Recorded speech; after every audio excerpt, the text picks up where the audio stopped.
के तब आई जब भीम की आवाज आई।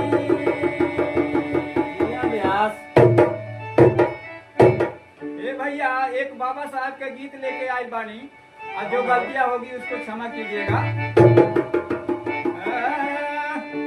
केहू पूजे काली माई,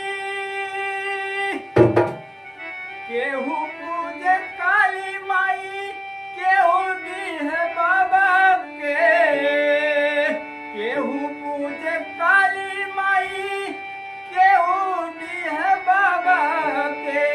कि हम पूजिला, कि हम पूजिला अम्बेडकर बाबा के चराइया सारी दुनिया पूजेला। अम्बेडकर बाबा के चराइया सारी दुनिया पूजेला।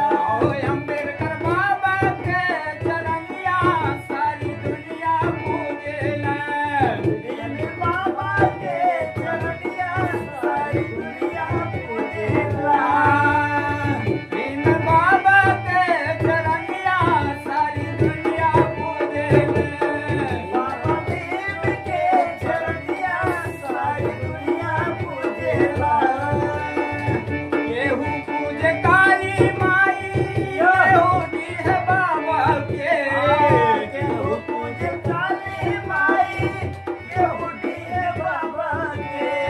केहू पूजे काली माई, केहू दी है बाबा के।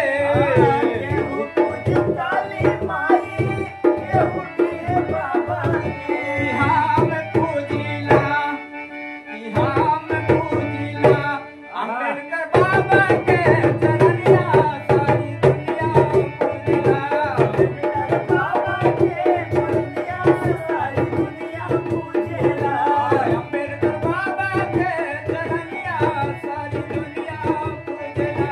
अम्बेडकर बाबा के चरनिया सारी दुनिया पूजिला।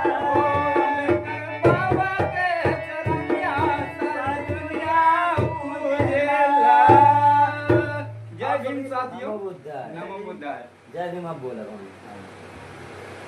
भैया, चैनलवा चाहे होई चाहे इंस्टाग्राम होई या फेसबुक होई, लेकिन भैया सब्सक्राइब करो और फॉलो करियो कुल पे, लाइक वीडियो को दबा के करियो। कमेंट में बताना कैसे गाए भैया। भी रहो भैया, नहीं हो दिनेश लाल यादव।